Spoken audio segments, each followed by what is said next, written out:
बड़ौदा के अपने तमाम साथियों की कोशिश रही। दिल्ली के संसद में हमारे सांसद सिलामा जी, राजाराम जी की लगातार कोशिश रही और उन तमाम कोशिशों के बाद ये हमारे साथी सकुशल रिहा होकर के यहाँ पहुंचे हैं। तो सबसे पहले तो इन साथियों का बहुत बहुत मुबारकबाद और बड़ौदा की जनता को भी इस जीत के लिए कि आपने अपने बच्चों को, अपने बेटों को, अपने भाइयों को सकुशल वहां से वापस लाया है। इस बात के लिए कॉमरेड महेंद्र सिंह की धरती बड़ौदा और महेंद्र जी की इस विरासत को मैं सलाम करता हूँ। आप तमाम साथियों को बहुत बहुत इस नए साल की शुभकामनाएं। हम तो बहुत सारे लोग जानते भी नहीं थे कि नाइजर कहाँ है। जब हमने सुना कि नाइजर में है तो पहले लोगों ने कहा कि नाइजर मतलब शायद नाइजीरिया है। हमने कहा कि नहीं, गूगल में देखा कि नाइजीरिया नहीं है, नाइजीरिया के बगल में एक छोटा सा देश है और वहां लोग गए काम करने। कहां कहां चले जाते हैं, कहां कहां इस हिंदुस्तान में जब रोजगार नहीं मिलता तो रोजगार के लिए अपने जान की बाजी लगाकर तमाम खतरों को, तमाम जोखिम को उठाते हुए लोग चले जाते हैं।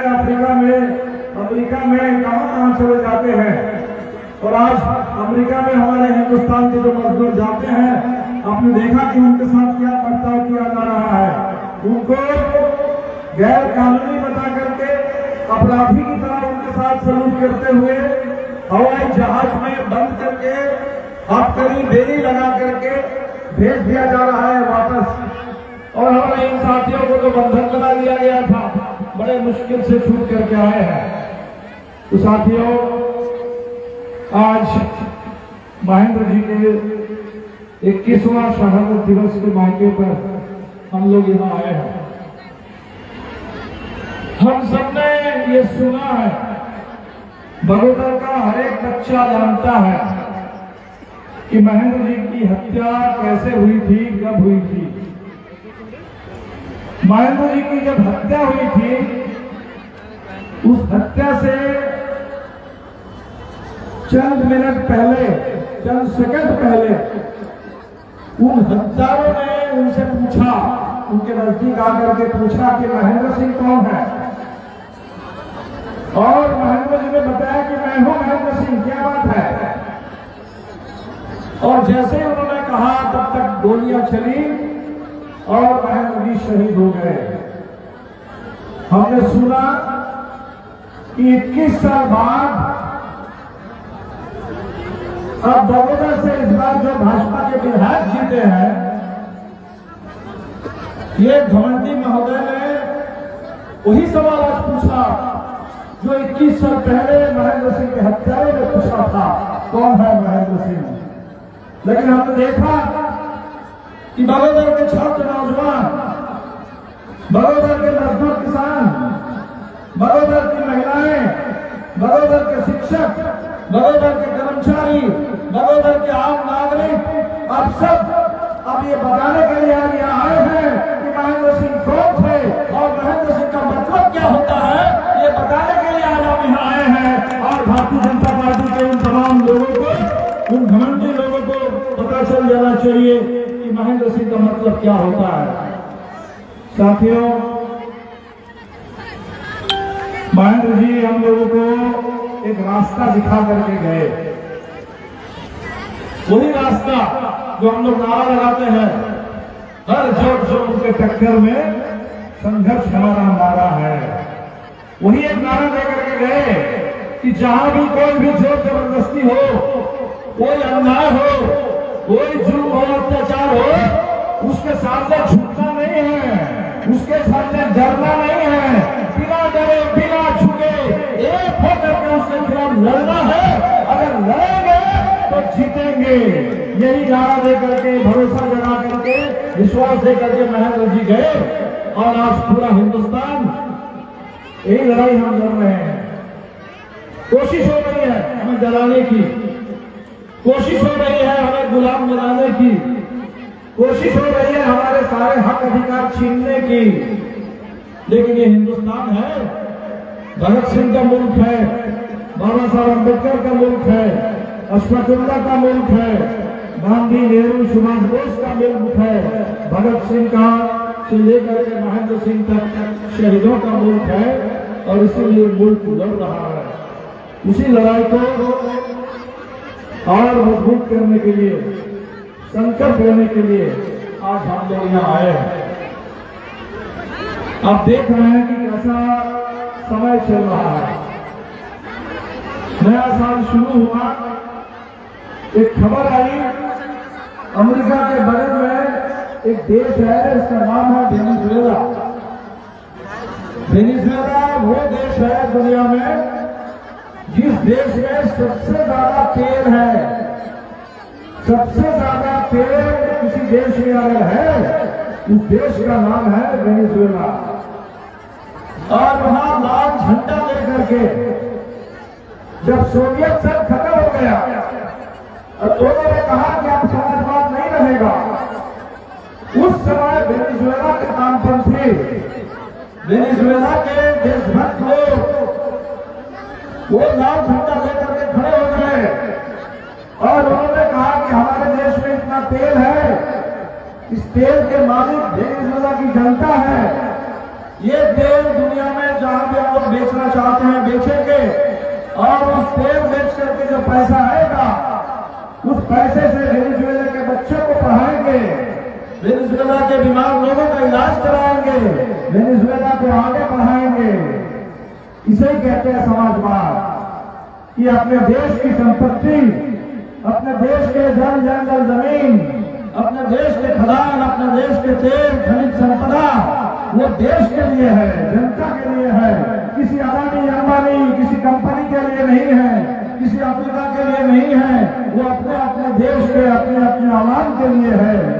ये वेनेजुएला ने करके दिखाया और ये अमेरिका को पसंद नहीं। और अभी इस बार क्या हुआ, नया साल शुरू हुआ और अमेरिका के राष्ट्रपति डोनाल्ड ट्रंप, जो आज के जमाने के दुनिया का हिटलर है, उन्होंने अपना फौज भेज करके, CIA का साजिश रच करके वेनेजुएला के राष्ट्रपति, ठीक जैसे हमारे 5 मजदूरों का अपहरण हुआ था, उनको बंधक बना दिया गया था। आपने कभी सुना नहीं होगा कि एक मुल्क के चुने हुए राष्ट्रप्रधान सोए हुए थे अपने घर में, उनको और उनकी पत्नी को ये अमेरिका वाले उठा के ले गए अपने देश में और कहा कि वेनेजुएला, हम वेनेजुएला के मालिक हैं, वेनेजुएला का तेल हमारा है। वेनेजुएला को गुलाम बनाने की कोशिश हो रही है। और हमारे लिए सबसे शर्म की बात है कि भारत की सरकार इस अन्याय के खिलाफ एक शब्द बोलने की हिम्मत नहीं है। वही ट्रंप है जिनको मोदी जी पहले कहते थे कि हमारे दोस्त हैं। नमस्ते ट्रंप, अहमदाबाद में बहुत बड़ा कार्यक्रम कराया, नमस्ते ट्रंप। ट्रंप आए और पूरे हिंदुस्तान से उन्होंने कहा कि नमस्ते करो ट्रंप से। और आज वो ट्रंप हमारे मजदूरों को हथकड़ी बेड़ी लगा करके अमेरिका से वापस भेजता है भारत में। आज वो ट्रंप वेनेजुएला के राष्ट्रप्रधान का अपहरण कर ले जाता है। आज वो ट्रंप भारत के तमाम सामानों पर टैरिफ लगा देता है, शुल्क लगा देता है। आज वो ट्रंप भारत के ऊपर पाबंदी लगाता है कि हरगिज ईरान से तेल नहीं खरीदना, रूस से तेल नहीं खरीदना। हम दुनिया में कहां किससे क्या खरीदेंगे नहीं खरीदेंगे, ये तय करने वाले अमेरिका वाले कौन होते हैं? ये तय तो हमें करना है।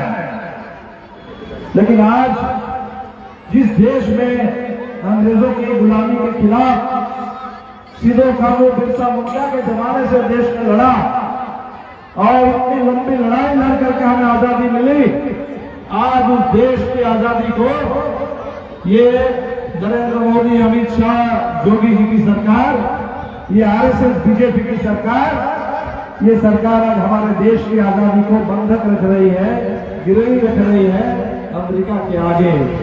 और इसीलिए आज नए साल में सबसे पहला संकल्प सबसे पहला संकल्प वो आजादी, जिस आजादी के लिए हमारे तमाम पूर्वजों ने इतना जबरदस्त संघर्ष किया, इतनी शहादत की, वो आजादी भगत सिंह की, वो आजादी गांधी की, वो आजादी सुभाष बोस की, वो आजादी बिरसा मुंडा की, वो आजादी हिंदुस्तान में अशफाकुल्लाह खान की। आज उस आजादी की हिफाजत करना और ये अमेरिका के दादागिरी के खिलाफ दुनिया भर में लोग जिस तरह से गोलबंद हो रहे हैं, हम भी बिल्कुल गोलबंद होंगे। चाहे ईरान हो, ईरान में क्या होगा नहीं होगा ईरान की जनता तय करेगी। ये अमेरिका कौन होता है तय करने वाले, ये इजराइल कौन होते हैं तय करने वाले। गाजा में जनसंहार कर रहे हैं लगातार 2 साल से। तो ये जो दुनिया भर में जंग करने वाले, दुनिया में जनसंहार रचाने वाले, दुनिया के तमाम देशों के लोकतंत्र पर हमला करने वाले ये अमेरिका और इजराइल की जो जोड़ी, इसके खिलाफ हम अपनी आजादी की हिफाजत करने के लिए फिर से संकल्प ले रहे हैं। साथियों, उस आजादी से हमें देश में संविधान मिला था और उस संविधान ने हमें एक पहचान दी थी। क्या पहचान दी थी? उस संविधान ने यह पहचान दी थी कि पूरा हिंदुस्तान एक है। आप अरुणाचल में रहते हो, आप कश्मीर में रहते हो, आप उत्तराखंड में रहते हो, आप पश्चिम बंगाल में, झारखंड में, बिहार में रहते हो, कोई फर्क नहीं पड़ता। आपकी भाषा हिंदी है, आपकी जुबान उर्दू है, आप बंगला है, तमिल है, तेलुगु है, कोई फर्क नहीं पड़ता। हम सब हिंदुस्तान में एक है। और ये संविधान ने कहा कि हम सब बराबर हैं। हमारा धर्म कुछ भी हो, मजहब कुछ भी हो, हमारे हाल, रीति रिवाज, रहन सहन, तौर तरीका, खाना पीना, जो जैसा भी हो, कोई फर्क नहीं पड़ता। हम सब बराबर हैं। सबका अधिकार दिया, सबका अधिकार दिया बोलने का, अधिकार दिया मीटिंग करने का, जुलूस निकालने का, झंडा उठाने का, अन्याय के खिलाफ लिखने का, बोलने का, यूनियन बनाने का, संगठन बनाने का, बोलने की आजादी, लिखने की आजादी, लड़ने की आजादी, ये हमारे संविधान ने हमें दी। इस संविधान ने कहा कि न्याय मिलेगा, पूरा का पूरा न्याय मिलेगा, सामाजिक न्याय मिलेगा, आर्थिक न्याय मिलेगा, राजनीतिक आजादी मिलेगी, राजनीतिक न्याय मिलेगा। लेकिन आज वो संविधान लगातार उसके ऊपर हमला हो रहा है। चुनाव आयोग इस देश में, अभी झारखंड में शुरू नहीं हुआ, यहां भी होगा, एक नया खेल शुरू किया कि वोटर तालिका, वोटर लिस्ट, जो मतदाता सूची है, वो मतदाता सूची का उसका हम गहन पुनरीक्षण करेंगे और इसके नाम पर लाखों नहीं, करोड़ों में, करोड़ों करोड़ लोगों का नाम मतदाता सूची से काटा जा रहा है। बिहार में काटा गया, बिहार में मतदाता सूची से मनमाना ढंग से नाम काट करके अपने लोगों का नाम कुछ जोड़ करके चुनाव को चुना लिया गया। पहले महाराष्ट्र में, फिर अभी बिहार में, अभी बंगाल में चुनाव आने वाला है, असम में चुनाव आने वाला है और बंगाल में आप देख रहे हैं क्या हो रहा है। 1.5 करोड़ लोगों को ये चुनाव आयोग ने नोटिस थमाया है कि आप आकर के सबूत को, क्या हिंदुस्तान को आप बताइए, आप बताइए, ये सबूत मांग रहे हैं हम लोगों से। कश्मीर में पहलगाम में कहां से आतंकवादी आ जाते हैं, आतंकवादी आकर के धनाधन गोली चला करके चले जाते हैं, चले जाते हैं, सरकार को कुछ अता पता नहीं। लाल किला के सामने कहां से कौन आ जाते हैं, बम विस्फोट करके लोगों की हत्या करके चले जाते हैं, सरकार को कोई अता पता नहीं। लेकिन जो गांव बम विदेशी ढूंढ रहे हैं, गांव में विदेशी ढूंढ रहे हैं, गांव में हमारे लोगों से कह रहे हैं कि तुम भारत के नहीं हो, वोटर लिस्ट में तुम्हारा नाम नहीं होगा। तो आज सबसे बड़ा ये दूसरा आजादी के बाद ये संविधान, उस संविधान ने हमें जो हक दिया वोट डालने का अधिकार, लड़ने का अधिकार, अपने जनप्रतिनिधियों को जिता करके संसद में, विधानसभा में, पंचायतों में भेजने का अधिकार, वो अधिकार हमारा खतरे में है, उसकी हिफाजत करनी है, वो संकल्प आज हम लेंगे। महेंद्र जी जिस समय झारखंड अलग हुआ उस दौर को याद करिए। उन्होंने कहा कि राज्य तो बना लेकिन हमारे पंचायतों का चुनाव नहीं हो रहा है। जो हमारे गांव का सबसे नीचे की सत्ता है उसका चुनाव नहीं होता है। उसके चुनाव कराने के लिए मुखिया चुनाव शुरू करवाया उन्होंने गांव-गांव में।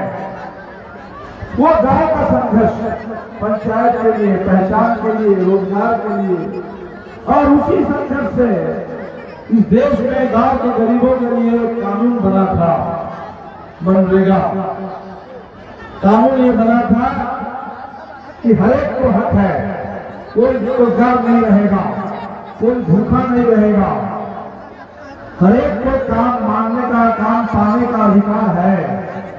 सरकार की जिम्मेदारी है जो काम मांगेगा गांव उसको काम देना है। काम अगर आपने नहीं दिया तो बेरोजगारी का भत्ता देना है। ये कानून चल रहा था। हम लोगों ने कहा कि इस कानून को और मजबूत बनाओ, साल में 100 दिन नहीं, कम से कम 200 दिन काम की गारंटी करो, कम से कम 600 रुपए के मजदूरी की गारंटी करो। पूरा देश ये मांग रहा था कि मनरेगा कानून को और मजबूत बनाओ। भाजपा ने उस कानून को खत्म कर दिया। उस कानून को खत्म करके एक नया कानून ले आए हैं, ग्राम जी कानून लाए हैं। कहने की 2047 में भारत विकसित होगा। अच्छी बात। भारत में विकास कौन नहीं चाहता, विकसित बने। लेकिन गांव में जो लोगों को रोजगार मिल रहा था उस रोजगार को छीन करके भारत कैसे विकसित बनेगा? गांव में लोगों को कहाँ काम मिलेगा, कहाँ काम नहीं मिलेगा, कब चाहिए नहीं चाहिए, ये कौन देखेगा? ये गांव का पंचायत देखेगा। ये पंचायत को पता है। अगर दिल्ली में बैठे हुए लोग ये कहते लगे कि काम कहाँ मिलेगा, कब मिलेगा, कितना पैसा मिलेगा, दिल्ली में बैठ कर काम तय करेंगे।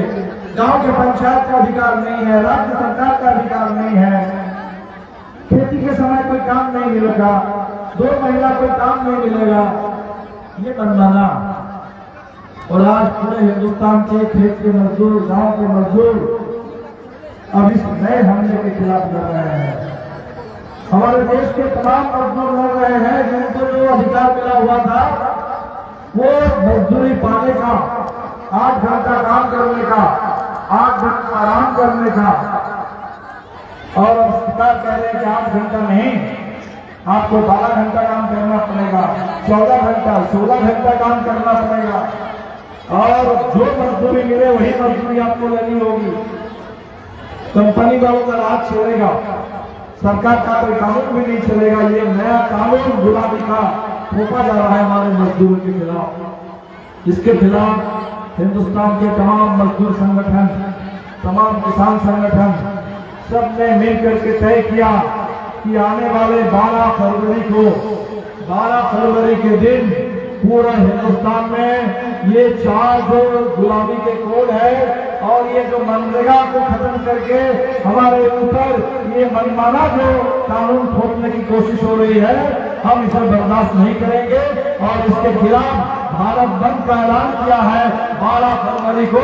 पूरे हिंदुस्तान के मजदूरों ने, किसानों ने, हम आपसे अपील करेंगे कि आज साथी महेंद्र जी के शहादत दिवस के मौके पर आप ये संकल्प लेकर के जाए कि 12 फरवरी ये पूरा का पूरा जो भारत बंद है किसानों और मजदूरों के लिए, मेहनत देशों के लिए, पूरे झारखंड में हम उसको लागू करेंगे और झारखंड में भारत बंद को हम सफल बनाएंगे। हम शपथ लेकर के जाएंगे।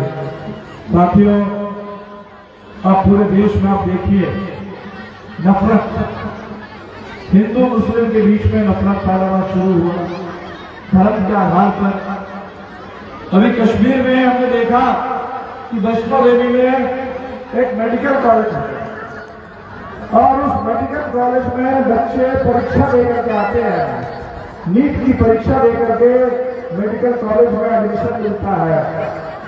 तो वो बच्चे जो आए पढ़ने के लिए, उसमें ये बजरंग दल वाले, विश्व हिंदू परिषद वाले, आरएसएस वाले गिनने लगे हैं कितने हिंदू बच्चे आए और कितने मुस्लिम बच्चे आए। अरे उनको ये दिखा कि मुस्लिम बच्चे ज्यादा आ गए तो मेडिकल कॉलेज की मान्यता खत्म कर दी, और मेडिकल कॉलेज की मान्यता खत्म करके जश्न मना रहे हैं।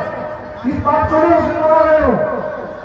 इस देश में हमें और स्कूल चाहिए, कॉलेज चाहिए, मेडिकल कॉलेज चाहिए, इस देश में हमें और इंजीनियर चाहिए, इस देश में और टीचर चाहिए, डॉक्टर चाहिए, वो बनाना है।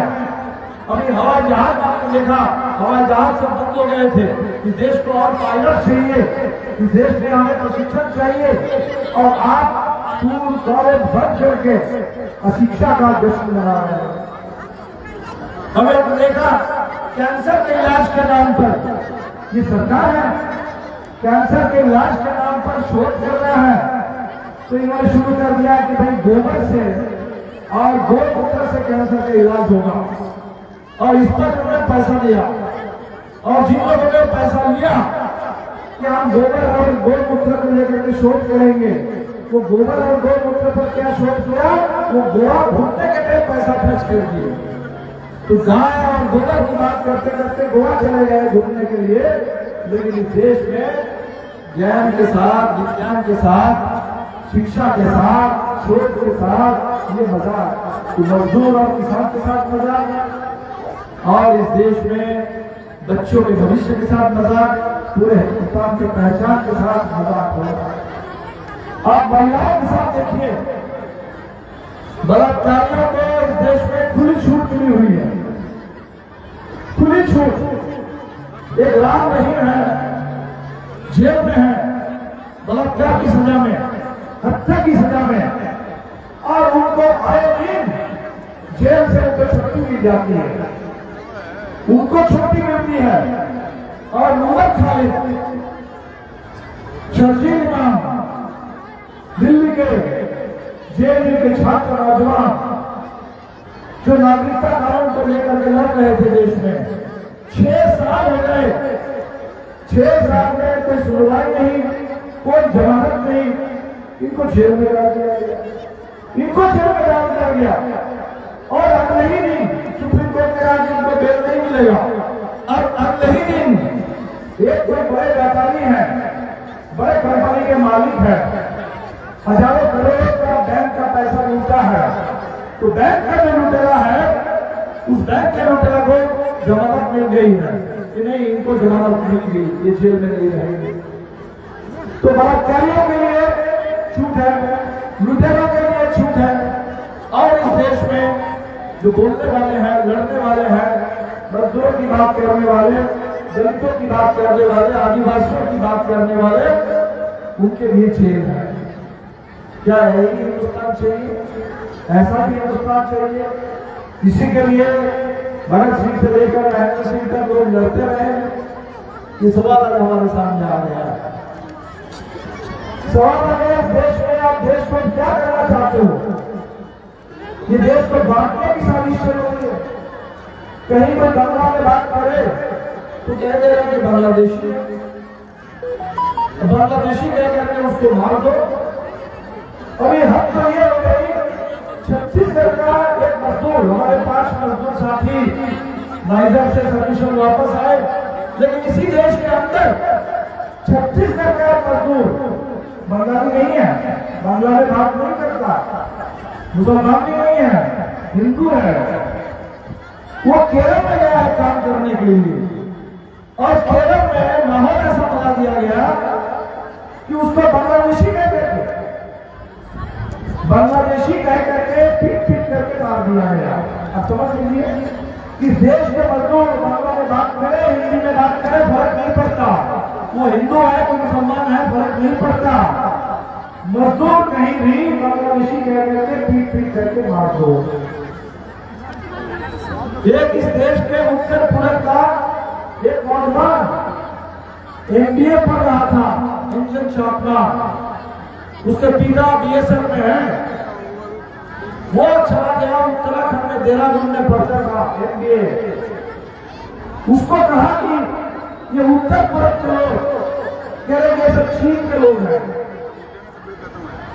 तो पूरा आसाम हो, त्रिपुरा हो, मिजोरम हो, अरुणाचल हो, नागालैंड हो, मेघालय हो, अब सिक्किम हो, उत्तर पूर्व के लोगों को आप कह रहे हैं कि ये चीन के लोग हैं, नेपाल के लोग हैं, मार दो पीट पीट करके। क्या इस देश में हो रहा है? ये नफरत, ये हिंसा, ये देश को बांटने का, तोड़ने का, खत्म करने की पूरी साजिश। तो हमें तो आज पूरे संकल्प लेना पड़ेगा, ये नफरत नहीं, ये हिंसा नहीं। इस देश में अंग्रेजों के खिलाफ लड़ करके हमें आजादी मिली है, अपने पूरे देश की संपदा हमारा है, जन जंगल जमीन खनिज संपदा इस देश में सब कुछ। अब तो ऐसा हो गया कि पीना पानी आप कहेंगे कि भाई हमको पीने का स्वच्छ पानी मिले, तो पीने के पानी भी अब इंदौर में आपने देखा, भाजपा के बरगोला नेता वहां कैलाश पूजा कर दिया, उनके इलाके में पीने के पानी में वो नाले का पानी, जिस नाले के पास गैस से लोग मोदी जी कहते थे कि हम चाय चला सकते हैं, वो उस पानी सप्लाई किया जा रहा है, वो पानी पी करके लोग मर रहे हैं। दिल्ली में हवा, उसमें इतनी जहर है कि हवा से लोगों की जान जा रही है।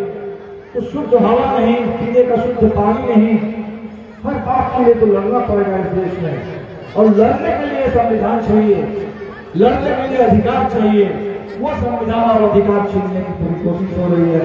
और इसीलिए हम साथियों से कहेंगे कि नए साल में फिर पूरी एकता के साथ, जोश खरोश के साथ वैसे ही लड़ना होगा जैसे महेंद्र जी लड़ा करते थे, जैसे महेंद्र जी लड़ा करते थे, हर भ्रष्टाचार के खिलाफ, हर जुल्म अत्याचार के खिलाफ, नफरत के खिलाफ, अपनी एकता के लिए, अपनी पहचान के लिए, अपने भविष्य के लिए, अपने अधिकार के लिए वैसे ही लड़ना पड़ेगा।